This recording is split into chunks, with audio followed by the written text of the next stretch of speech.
안녕하십니까. 네, 제가 굉장히 높은 구두를 신고 왔는데 다리가 후들거려서 넘어질까봐 벗을 수밖에 없었습니다. 아우, 네. 반갑습니다. 뿜이 엄마예요. 네, 오늘, 네.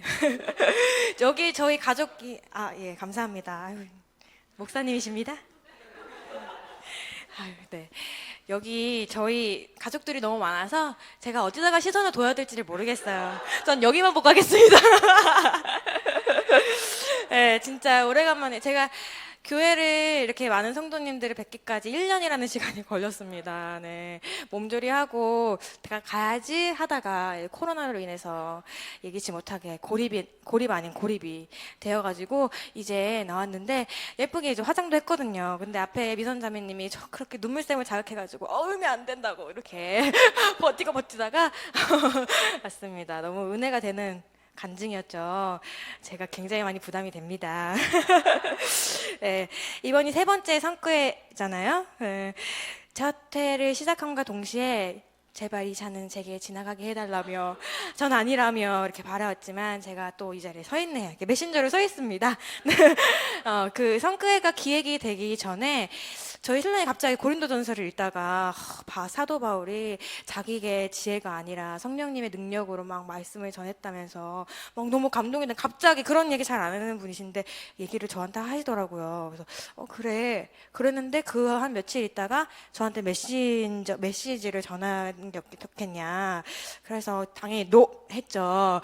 근데 시간이 지날수록 자꾸 그 말씀이 생각이 나는 거예요. 성령의 능력으로 전했다. 성령의 능력으로. 그래서 제가 어쩔 수 없이 이 자리에 서게 되었는데, 네, 오늘 제가 아닌 성령님의 능력으로 말씀이 전해질 수 있게 되기를 들으시면서 함께 기도를 해주시길 부탁을 드리겠습니다. 정말 기도가 많이 필요합니다. 아시죠?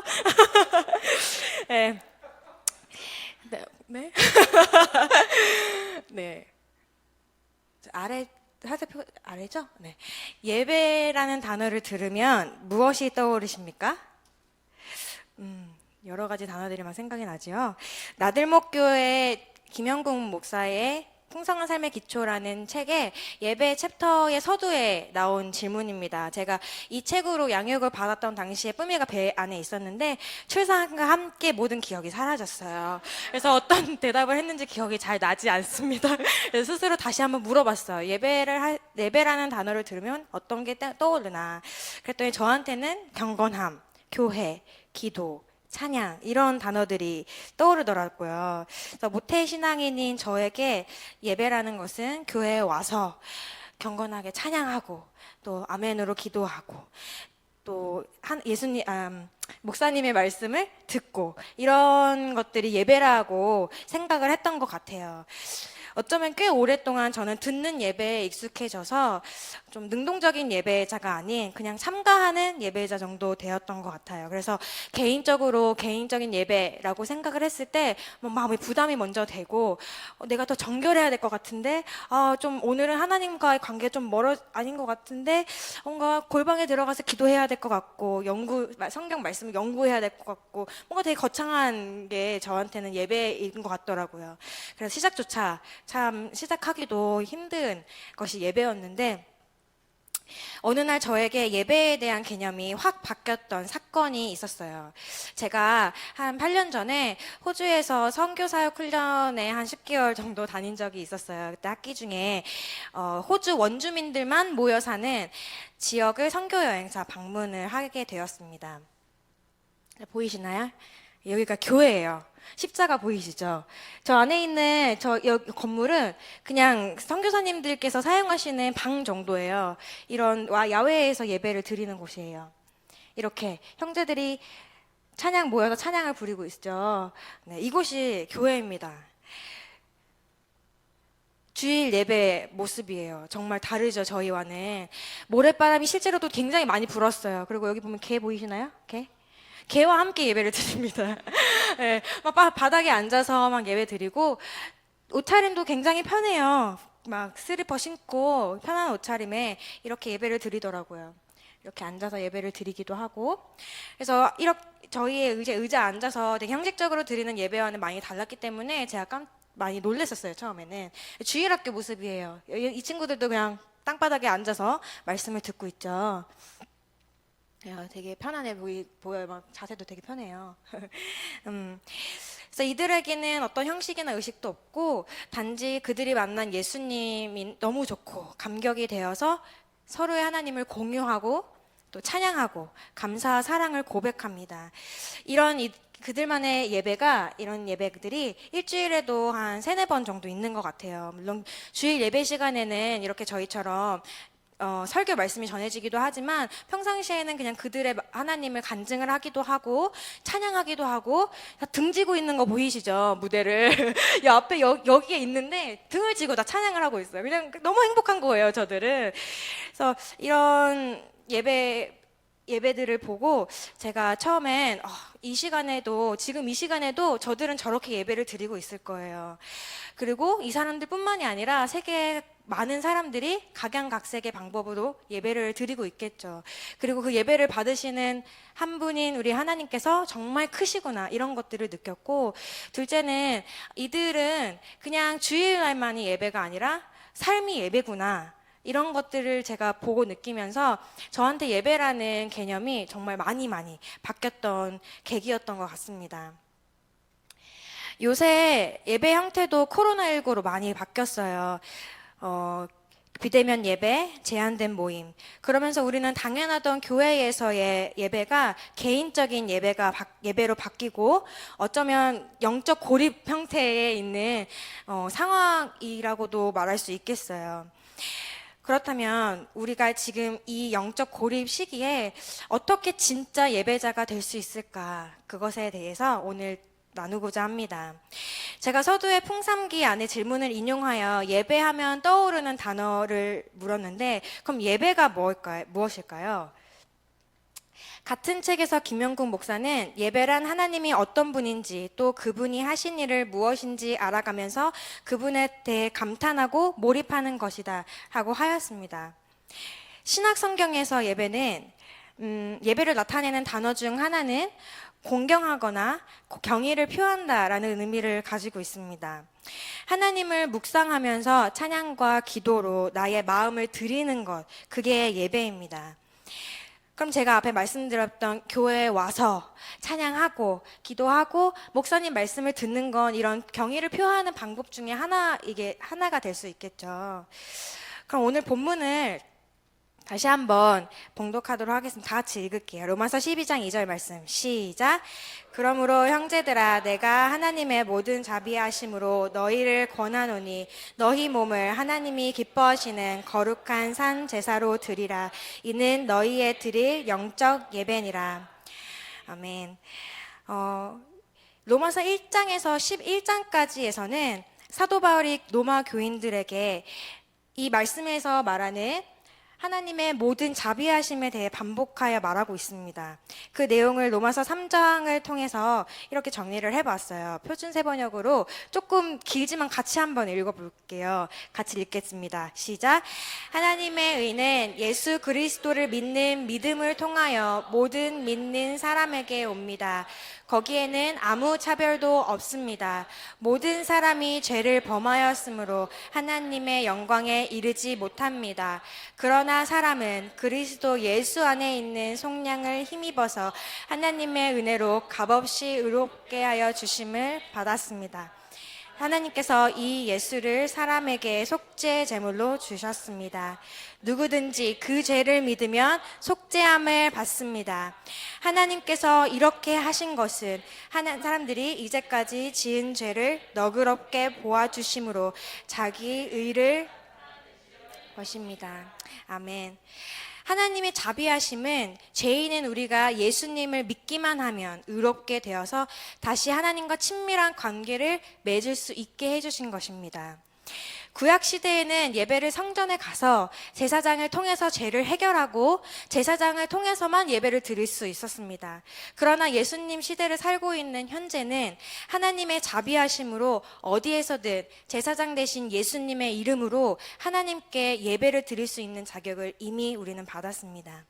이것이 얼마나 큰 은혜입니까? 내 모습이 어떠하든지 주님의 은혜로 의롭다함을 받아 거룩하신 하나님께 어디에서든 예배를 드릴 수 있다는 것.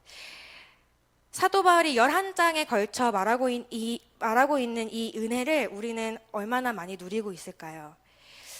2달 전 언택트 시리즈 2번째 말씀 안에 우리의 삶에 계시는 하나님을 묵상한 것들을 나누는 미션을 우리 목사님께서 주셨었어요. 그때 저는 그 권경희 사모님의 묵상 나눔이 생각이 납니다. 청소를 하다가 설거지를 하다가 커피를 마시다가 멍 때리고 있다가 뜬금없이 아버지 사랑해요. 전 주님이 너무 좋아요. 좀 혼자 있을 때 그러면 이상한데 그런 고백을 하셨다는 나눔이 있었는데 자 생각해보니까 참 그 고백이 하나님을 향한 진심의 찬양이 아니었을까요? 이게 하나님에 대한 감탄과 하나님을 향한 몰입이 아니었을까 생각을 해봤습니다. 저에게 예배란 틀은 참 많이 있었던 것 같습니다. 그래서 시작조차도 버겁고, 나중에 뭐 시간 되면, 나중에 하나님하고 더 친해지면, 뭐 이렇게 뒤로 넘기는 때가 더 많았었는데, 삶에서의 묵상이 그냥 이런 평범한 묵상이 하나님이 기뻐하시는 영적 예배가 될 수 있음을 다시 한번 깨닫게 되었습니다. 묵상은 히브리어로 읊조리다라는 뜻입니다. 나는 나의 하나님이 어떤 분인지 읊조리고 또 성경을 읽기 너무 힘들다. 그럼 그 주에 목사님께서 말씀하셨던 말씀을 읊조리면서 그 시간만큼 내 마음을 하나님께 드리는 것이 하나님을 기쁘게 해드리는 영적 예배일 것입니다. 히브리서 13장 15절을 표준 세번역 버전으로 함께 읽도록 하겠습니다. 시작. 그러니 우리는 예수로 말미암아 끊임없이 하나님께 찬양의 제사를 드립시다. 곧 그분의 이름을 고백하는 입술의 열매를 드립시다. 우리가 은혜로 받은 예수님의 이름으로 하나님을 생각하고 감사를 고백하고 찬양하는 예배가 우리의 삶에서 끊이지 않기를 소원합니다. 사모님께서 하나님을 사랑한다고 시도 때도 없이 고백하셨다고 했는데 누군가 사랑에 빠지기 위해서는 그 사람에 대한 정보가 많아야 합니다. 물론 첫눈에 빠질 수 있죠. 제가 저희 신랑을 첫눈에 빠졌거든요. 그렇지만 만남을 통해서 그 사람에 대한 정보가 부족하다면 그 사랑이 유지되기가 힘들 것입니다. 우리가 하나님이 어떤 분인지 알기 위해서 그분과 사랑에 빠지기 위해서 그분을 읊조리기 위해서는 하나님의 정보가 담긴 성경을 읽는 시간이 필요합니다. 특히 교회 중심의 신앙이 아닌 실생활 중심의 신앙을 지켜야 하는 지금의 시기에 우리는 더욱 성경을 통해 하나님에 대한 정보를 매일 쌓아야 합니다. 저에게는 국교가 이슬람인 나라에서 선교를 하시는 삼촌이 계십니다.